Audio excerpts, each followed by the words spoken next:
ऐसा था जैसे कि यहाँ पर एक घोड़ा भागते हुए सीधा उनकी तरफ आ रहा था। उसी बीच वहां पर उनकी तरफ पलक झपकते ही एक घोड़ा भागते हुए आता है। वो और कोई नहीं, वो कालिया था। उसकी ताकत बहुत ज्यादा खतरनाक लग रही थी और जब वो भाग रहा था तो उसके पीछे केवल एक एनर्जी की वेव थी और उसी घोड़े के ऊपर सवार था एक नौजवान, विपिन।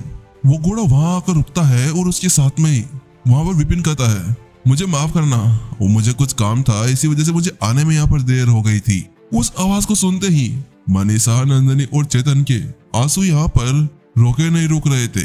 वो बहने लगते हैं। ये खुशी के आंसू थे कि आखिरकार उनके टीचर विपिन उनको छोड़कर भागे नहीं थे और वहां पर आ गए थे। टीचर, टीचर आप यहाँ पर आ गए। इस जगह पर ये देख कर कि उनके टीचर के ऊपर इतनी ज्यादा मुसीबत है और फिर भी उनके टीचर उनकी तरफ भागते हुए आ रहे थे। ये वास्तव में उनके टीचर थे जो उनकी कितनी ज्यादा देखभाल करते थे। वो उन्हें छोड़कर नहीं भागे, वो उनके लिए वापस आए थे। वहीं उनकी वो बात सुनने के साथ में ही राज विपिन की तरफ देखने लगता है। विपिन को देखने के साथ में ही राज की आंखें यहाँ पर सिकुड़ जाती है, क्योंकि उसके सामने अभी यहाँ पर कुछ 20-25 साल का एक नौजवान युवक खड़ा हुआ था। उसे उम्मीद नहीं थी कि यहाँ पर ये इतना ज्यादा छोटा होगा। हालांकि राज उसकी ताकत को देख नहीं पा रहा था कि वो कौन से साधना लेवल के ऊपर था, लेकिन फिर भी वो साफ साफ उसको देखकर बता सकता था कि उसकी आत्मा की गहराई और वो कितना ज्यादा पावरफुल हो सकता था। उसका व्यवहार कितना ज्यादा अथाह गहरा था। और उसके साथ में एक मोटा व्यक्ति था। वो मोटा व्यक्ति मानो उसे ऐसे देख रहा हो कि यहाँ पर वो जो बंदा था उसके सामने बिल्कुल एक चींटी जैसा हो। उसके साथ में जो राज था वो जल्दी से अपनी एनर्जी आगे भेजता है। वो यहाँ पर मोहन की एनर्जी को यहाँ पर देखना चाहता था, यानी कि अपने सामने खड़े हुए मोटे व्यक्ति की। लेकिन जैसे यहाँ पर उसकी एनर्जी को यहाँ पर मापता है तो उसके साथ में ही क्या स्टेज 3 केवल यहाँ पर ऊर्जा भंडारण क्षेत्र के केवल स्टेज 3 के ऊपर था। ये कैसे हो सकता है? यहाँ पर राज पूरी तरह से हैरान रह चुका था।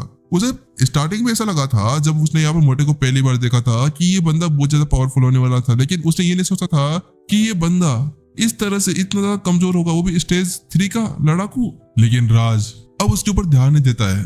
वो यहाँ पर उस सारी चीजों को अनदेखा कर देता है कि जैसे यहाँ पर मोटा उसको देख रहा था। उसके साथ में विपिन की तरफ देखते हुए कहता है, तुम जरूर विपिन हो, है ना? हालांकि इससे पहले कि वो अपनी पूरी बातें कंप्लीट कर पाता कि उससे साथ में ही यहाँ पर उसके पास में खड़ा हुआ वो मोटा व्यक्ति कहता है, तुम्हारी इतनी ज्यादा हिम्मत कैसे हो गई और तुमने कैसे यहाँ पर मेरे मालिक के नाम को इस तरह से पुकारा? तुम जानते नहीं हो कि मेरे मालिक कौन है। तुमने उनके नाम को इस तरह से यूज किया। तुम आखिरकार हो कौन जो इस तरह से उनका नाम यहाँ पर अपनी जुबान के ऊपर लेकर आओ? लेकिन जब मोटा ये शब्द कहता है ना तो उसके साथ में राज पूरी तरह से दंग रह जाता है। ये क्या? ये मोटा, इसकी इतनी ज्यादा हिम्मत, ये मेरे से इस तरह से बात कर रहा है। राज यहाँ पर दंग रह चुका था कि इस तरह से ये मोटा उसको कह रहा था जैसे कि यहाँ पर वो यहाँ का कोई शहंशाह हो। आखिरकार वो इतना पावरफुल है जो मेरे से इस तरह से बात कर सकता है। राज मन ही मन में सोचने लगा। लेकिन राज ही ऐसा नहीं था। ऋषि और प्रताप भी हैरान रह चुके थे कि यहाँ पर उनके सामने वो खड़ा हुआ मोटा किस तरह से मास्टर राज से बात कर रहा था, तू तड़क के साथ में। लेकिन वही राज अचानक से गुस्से के अंदर आ जाता है। तुम क्या कह रहे हो? राज का चेहरा यहाँ पर टिमटिमाने लगा था। वो बिल्कुल लाल टमाटर की तरह हो चुका था। ऐसा लगा किसी पल यहाँ पर वो फट पड़ेगा ज्वालामुखी बनकर और वो वहीं पर उस मोटे का कबाब बनाकर खा जाएगा। लेकिन उसकी बात सुनने के साथ में फिर से यहाँ पर मोटा मोहन कहता है, क्या तुम बहरे हो क्या भाई? अरे तुम बहरे हो तो ऐसे बोल दो, मैं तुम्हारे लिए कोई मशीन मंगवा देता हूँ। बहरा, आखिरकार पता नहीं तुम जैसे यहाँ पर कहाँ से आ जाते हो बड़े बड़े लोग। मैंने तुमसे ऐसा कहा कि तुम्हारी इतनी ज्यादा हिम्मत कैसे हो गई कि यहाँ पर आकर इस तरह के हंगामा खड़ा करने की? तुम्हें पता नहीं है कि यहाँ पर जो मेरे मालिक है वो केवल प्रशिक्षण लेने के लिए व्हाइट रॉक सिटी के अंदर आए हुए थे, अपनी पहचान छुपाते हुए, और तुमने यहाँ पर आते हुए उनके ऊपर डायरेक्ट एक अराजक भाग्य व्यवसायी होने का झूठा आरोप लगा दिया। तुम आखिरकार कैसे इस तरह की हरकत कर सकते हो? बेवकूफ इंसान, गधा कहीं का, उल्लू का पट्टा है तू। आखिरकार तुमने ऐसा कैसे कर दिया? मोहन उसको बहुत ज्यादा प्यारी प्यारी गालियां देने लगता है। वो इतनी प्यारी प्यारी गालियां दे रहा था कि अगर कोई और उसकी बातें सुन ले तो उसके कानों के अंदर से खून निकल कर आ जाए। वो ऐसे प्यारे प्यारे वर्ड वहां पर मास्टर राज को कह रहा था। क्या मालिक? प्रशिक्षण? यहाँ पर राज हैरान रह गया। वो उलझन के अंदर पड़ गया था। प्रताप की रिपोर्ट के हिसाब से उसे बताया गया था विपिन केवल एक मोह परिवार का नौकर था, जो हाल ही के अंदर व्हाइट रॉक सिटी के अंदर देखा गया था, और वहां से डायरेक्ट ये यहाँ पर आकर एक टीचर बन गया था। और फिर भी मोटा कह रहा था कि ये बंदा यहाँ पर आकर अपना प्रशिक्षण कर रहा था और उसका मालिक भी था। ये सब कुछ सुनते हुए यहाँ पर जो राज था वो मोटे को देखने लगता है और वो उसका अध्ययन करने लगता है। उसके चेहरे के ऊपर कोई डर नहीं दिखाई दे रहा था। साफ साफ देख पा रहे थे कि यहाँ पर मोहन को कोई डर नहीं लग रहा था। मोहन शांति से खड़ा हुआ था, ऐसा लग रहा था जैसे कि वो बहुत ज्यादा आत्मविश्वास के अंदर बना हुआ हो। और अब जब राज इसके बारे में सोचता है और उसको देखता है तो उसके साथ में अब उसकी हालत खराब हो जाती है। क्या ये कोई नाटक नहीं कर रहा? ऐसा लग रहा है जैसे कि इसकी बातें सच है। अगर ऐसी है तो क्या वास्तव में यहाँ पर जो उसके सामने खड़ा हुआ वो बंदा है वो एक शक्तिशाली परिवार का हो सकता है? कहीं ऐसा तो नहीं कि यहाँ पर इतना जल्दी जो तेज प्रगति कर रहा था वो केवल उसको अपनी ताकत को छुपाने का एक बहाना हो सकता था, जिसकी वजह से सभी को ऐसा लगे कि ये केवल अपनी एक तेज प्रगति कर रहा है। उसकी जो असली ताकत है वो बिल्कुल छुपा कर रहने वाली हो। तो उसकी बात सुनने के साथ में मोहन कहता है, बिल्कुल ऐसी ही बात है। मोहन की आवाज बिल्कुल ठंडी थी।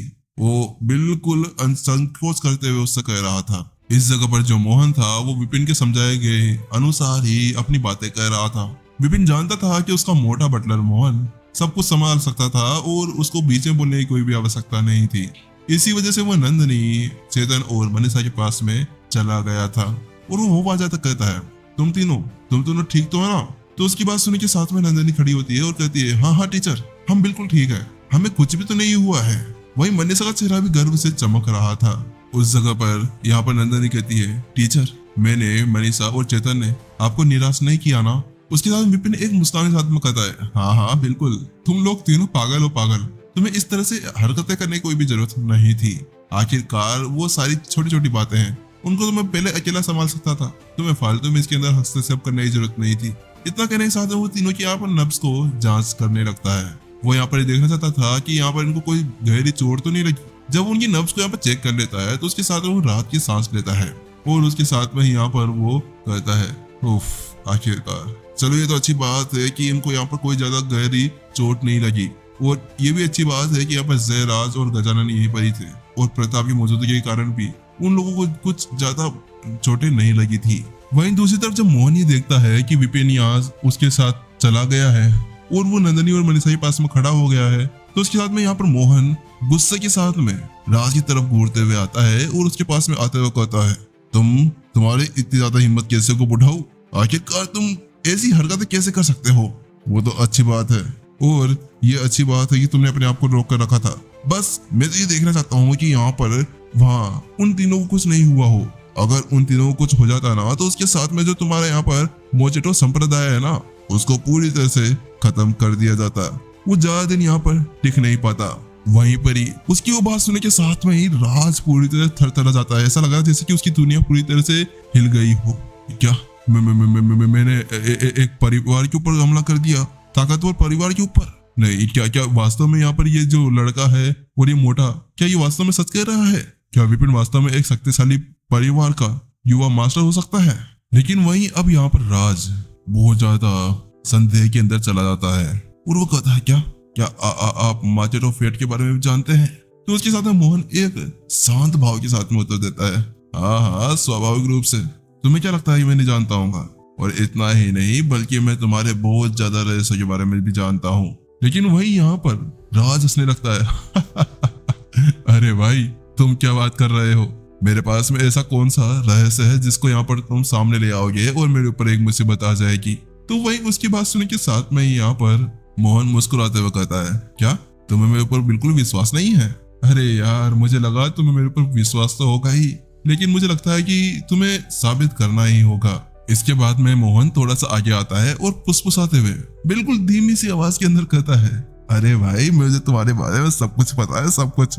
चलो मैं तुम्हें बताता हूँ। अगर मेरी जानकारी सही है तो यहाँ पर जब तुम पहली बार माचेड पथ साधना टेक्निक का यूज करना शुरू करे थे तो उस जगह पर तुमने एक छोटी मोटी सी गलती कर दी थी। लेकिन वो छोटी मोटी सी गलती तुम्हारे लिए एक बहुत ज्यादा बड़ी मुसीबत का कारण बन गई थी, क्योंकि जब भी तुम यहाँ पर इस चीज को चलाते हो तो उसके अंदर तुम्हारी सच्ची ऊर्जा का एक अंश उन जगहों पर प्रवाहित होता है जहां पर उन्हें नहीं होना चाहिए, जिससे यहाँ पर तुम्हारे अंदर धीरे धीरे रुकावटें पैदा होने लगी थी। इसकी वजह से आपके अंदर धीरे धीरे रुकावटें पैदा होने लगी थी। यहाँ पर एक या दो बार नहीं, ये बड़ी बात तो नहीं है हालांकि, लेकिन समय के साथ साथ जो तुम्हारी वो एनर्जी थी वो एक ऐसे क्षेत्र के अंदर ऐसी जगह पर जाकर इकट्ठी हो गई जिसकी वजह से तुम्हें एक बहुत ज्यादा दर्द का कारण बनना पड़ा, और वो तुम्हें बहुत ज्यादा दर्द भी देता है। इसी चलते हुए 17 साल पहले तुम्हें बदला लेने की सोची, और उस दौरान तुमने जोखिम उठाते हुए अपनी एक अनदेखी सबसे ज्यादा पावरफुल टेक्निक का यूज कर दिया, जिसके चलते हुए यहाँ पर तुम्हारी कुछ ऐसी बहुत ही ज्यादा खास चीज तुमसे अलग हो गई, वो भी कट कर, जिसकी वजह से तुम्हें यहाँ पर एक बहुत ही ज्यादा बड़ा पछतावा झेलना पड़ा, जिसकी वजह से यहाँ पर आपकी जो एनर्जी है वो उथल पुथल हो गई, और कभी भी आपकी जो साधना है वो पूरी तरह ठीक नहीं हो पाई है, और उसके अंदर थोड़ी बहुत गिरावट भी आई थी, और अब आप एनर्जी को इतनी ज्यादा अच्छे से कंट्रोल भी नहीं कर पाते हैं। उसके बाद में आपने अपने भाई यानी आपके अपने टीचर से बात करी। उनसे बात करने के साथ में आपने यहाँ पर एक निर्णय लिया, और आप वहां पर हानि राजवंश से निकलते हुए एक दूरस्थ स्थल के ऊपर आ गए, और यहाँ पर आने के बाद में आपने धीरे धीरे करते हुए कई सारे नौजवानों को भर्ती करना शुरू कर दिया। हालांकि वो सारे नौजवान भी एक ही चीज से पीड़ित थे, उनके अंदर भी एक ही चीज थी जो कमी थी। वो क्या थी वो आपको ज्यादा पता होगा। इस जगह पर मोहन धीरे धीरे उसकी पोल खोलने लगता है, और हाँ, वास्तव में मोहन उसी चीज की बात कर रहा था। वहां पर जो रास्ता उसके पास में वो चीज बिल्कुल भी नहीं थी, और इसी चीज का फायदा उठाते हुए यहाँ पर जो मोहन था उससे करने लगता है। वहीं दूसरी तरफ जैसे यहाँ पर मोहन ये शब्द कहता है ना, तो बेचारे राज का चेहरा पूरी तरह से टिमटिमाने लगता है शर्म से। अरे बेचारे की यहाँ पर इज्जत का फलूदा हो गया था। यहाँ पर सामने वाले बंदे को पता चल गया था कि उसका शरीर का एक हिस्सा जो यहाँ पर कभी गायब नहीं होना चाहिए था वो उससे दूर हो गया था। तुम आखिरकार। राज कांपने लगा था, उसकी पुत्रियां यहाँ पर सदमे में सिकुड़ गई थी।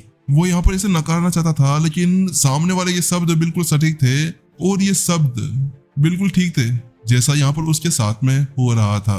राज बेचारा सदमे के अंदर था, उसको ये समझ नहीं आ रहा था कि अब उसे करना क्या चाहिए। वास्तव में आज वो बहुत ज्यादा बड़ी दुविधा के अंदर फंस गया था। शायद वो एक ऐसी गलत जगह पे आ गया था जहाँ पर उसे नहीं आना चाहिए था। राज जब इसके बारे में सोच विचार कर रहा था कि दूसरी तरफ एपिसोड यहीं पर खत्म हो गया था। चलिए जल्दी मिलते हैं और बताते हैं कि आखिरकार अब आगे राज के साथ में कौन कौन सी दुर्घटनाएं होने वाली है, क्या उसकी इज्जत यहाँ पर नीलाम हो जाएगी। चलिए जल्दी देखते हैं नेक्स्ट एपिसोड के अंदर और क्या होता है।